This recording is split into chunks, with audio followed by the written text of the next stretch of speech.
Hi, welcome to Founder HQ. I'm Jit, and today I'll be talking about how I freed up more time in my business. Now, as small to medium business owners, we often feel like we have to do everything. It feels like if we don't do this particular task, then it's not going to be done to that same level that we expect. And in most cases, that limitation that we impose on ourselves is more psychological than it is reality. And I had the same thing. I had the same kind of fear, which is that if I delegated this to one of my staff members, then maybe they can't do it as good. If I had to give somebody else the role of closing a lead, maybe they'll miss that lead, right? So the problem with this is that it might work in the first year, it might work in the first 2 years, and maybe in the first few years. But as your business grows and as you get more popular, then it can be harder for you as the founder or the CEO to do everything, and it'll be unrealistic. And what's better is to use leverage. Now, leverage is really it's really just a concept where you can put a little bit of time in or a little bit of effort in, but you can get a huge payoff on the other end of it. And you can leverage other people's time. So for the longest time, I was actually the one who was taking a lot of the client calls, booking in the clients, and just spending quite a lot of my own personal time away from working on the business and working in the business instead. And although it felt very productive, that time that I could have been spending could have been spent on on tasks that only I could do. So when I finally actually had the courage to delegate this out to an assistant or to somebody else, then I was able to free up so much more of my time. And not only did I find that I felt more free, I was able to do more things. I was able to improve my health and actually get better sleep and spend time training the way that I wanted to train and stay healthy.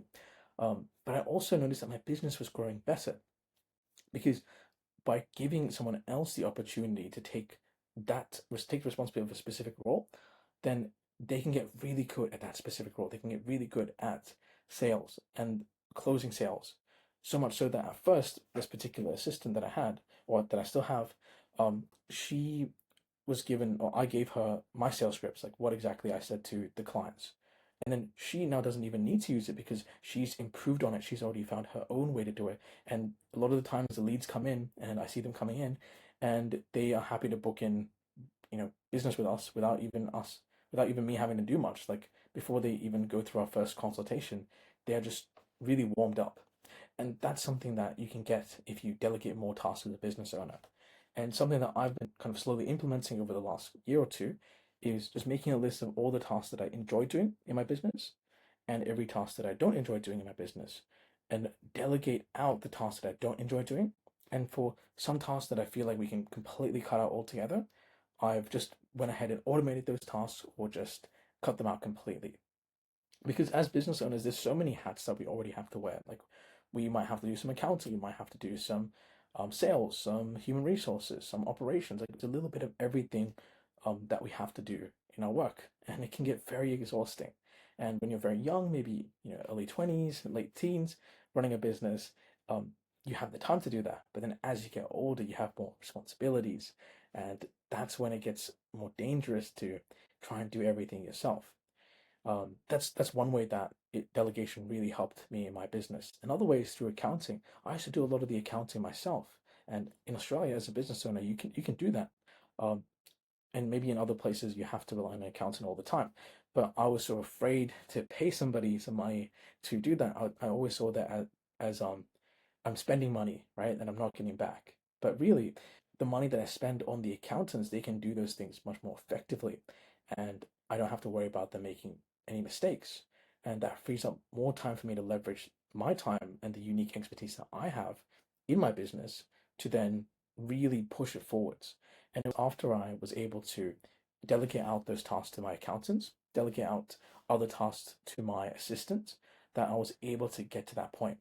And I know that not every business owner is at a profit margin that lets them do this. And if you're in that boat, then should still look for ways to minimize your tasks or use something called Parkinson's principle, right?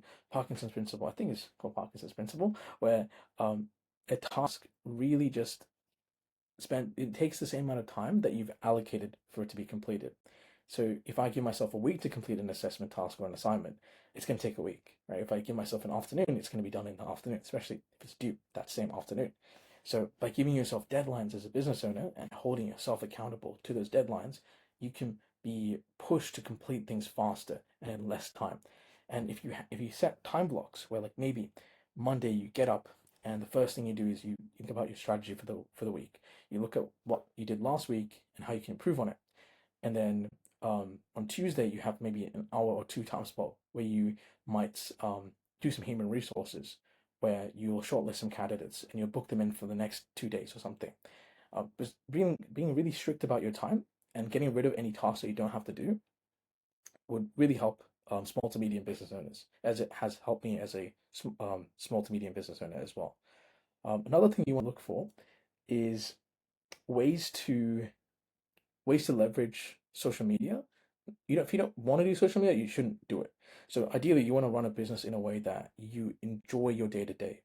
You still getting all the tasks done, but you're spending time on the tasks that you enjoy doing, because you're more likely to do them for longer and give them more effort.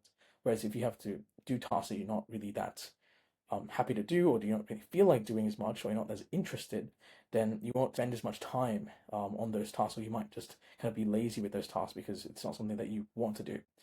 That was really me with accounting. I didn't really want to do much accounting. I just wanted to really build out my business products, build out websites, and build out my funnels and everything and the processes. So that's where I wanted to spend most of my time. But I felt myself getting pulled in different directions, and it wasn't until I gave somebody else the responsibility of doing those for me that I was able to really push my business forward. So that's what helped me a lot in my business, and also creating a place where all of your processes are documented. So we as business owners, we have a way that we do things. We have a way that we speak to our new clients, a way that we book in clients, or use our software in a way that's a bit more efficient. And we think that we're very unique in being able to do that. And yeah, we are pretty unique, but we should be able to train somebody else to do the same thing if we give them the step-by-step process. Um, so when someone's inexperienced, they just need to get given more steps to get the same outcomes that we're able to get to. If I hire someone with experience in sales, and I tell them, hey, like, increase our sales by this much, they'll know, what to do. They'll know how to go on Facebook ads, and they'll know how to do all these different things, and go into Canva, create these different sales things, be able to have cold calls, all those different things to get those sales. But someone who's just new to sales, and if I wanted to have them, and they'd be a lot cheaper to hire, is I'd probably want to kind of outline exactly how I make a sale, exactly the script I use to reach out to cold leads, the script I use to speak to the new clients, and then the methods that I specifically use to book them in. And if I put that step by step, anyone who reads that is able to implement it. And then over time, as they practice, they're able to refine it and get better and better at it. So put every single process that you have makes sense to that. That's like, worth putting down into writing, and put it on something like Notion, put it on something like a Google Docs. Just have your standard operating procedures, which are these steps that you put in, and put them on the just somewhere that you and the people that need to use it can access. So, for example, with the assistant that goes through and does a lot of our sales, she has access to scripts. She has access to billing. She has access to checking this and this and that. And by having somebody who's able to kind of be like, not really ask you directly, but actually be able to go to this directory and save you more time. It frees up more time for you to spend on life, to spend on other areas of the business where only you can make a big impact. And overall, it'll make the experience of running your business so much more enjoyable. And that's what I found with mine too. As soon as I was able to delegate some of the tasks out, I felt that I wasn't just working all the time, and I wasn't just didn't have a life. I felt like I could actually take some time to pursue other hobbies, to pursue Muay Thai, to pursue this YouTube channel and my other YouTube channels, and to pursue other things. And that's really the point of having a business, isn't really just to have another job. The point of having a business is to give your life a bit more autonomy and freedom and a bit more security, compared to what you face in the other, in the job sector as an employee. Because as an employee, a lot of times we're actually capped in terms of how much value we can get paid for. We can make infinite value for the company, but we're kind of capped on how much of that value comes to us. Whereas in a business, there's really no cap to that value. You increase value by this much, you'll get paid that much back, right? If I increase by 10%, right, maybe I'll get like 100% back on my money. Like there's like a unlimited upside to running a business because you have that leverage and that ability to scale. um and really trying to consider it really trying to consider your business in terms of how much time you're using rather than how much money you're spending. Because it's like if you invest $10, let's say you invest like $1,000 on somebody to do certain tasks for you, you could save those $1,000 by doing those tasks yourself, but you lose out on maybe $10,000 by not allocating out those tasks sooner because of the opportunity cost. And people don't get this, but opportunity cost is also infinite. Like if you miss out on opportunities because you're too busy working in your business, doing the day-to-day tasks rather than working strategically, then you're actually holding yourself back. You're working harder than you have to be. And as an employee, working harder makes sense, but as a business owner, you have to think about it more strategically, working smarter, working in a way that you're looking at, okay, what is the single biggest task that moves the needle forward in my business, and focusing mostly on that task.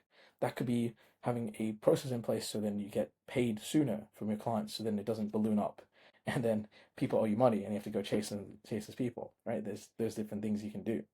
But yeah, this is some of the things I've learnt in terms of delegation, how important it is in helping small to medium business owners improve their business.